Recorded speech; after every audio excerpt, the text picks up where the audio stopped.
4000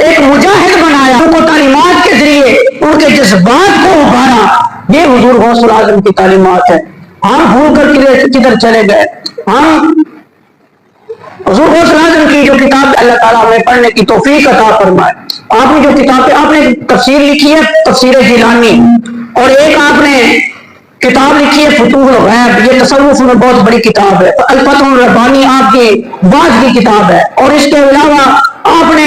نزہۃ الخاطر والفاطر کتاب لکھی ہے. یعنی کہ بڑی کتابیں آپ نے لکھی ہیں، لیکن ہمارا اس طرف کبھی خیال ہی نہیں دیا، کبھی خیال ہی. آپ نے جو تعلیمات اور عقائد اپنی کتابوں میں بیان کی ہیں وہ اس وقت اس فتنوں کے دور میں ہمارے لیے بہت ضروری بن چکے. ہمیں صرف ان کا نام ہی نہیں بلکہ ان کی تعلیمات کو بھی اپنی زندگی میں لانا ہوگا. اللہ تبارک و تعالیٰ کی بارگاہ میں دعا ہے کہ اللہ تعالیٰ ہمیں عمل کی توفیق عطا فرمائے.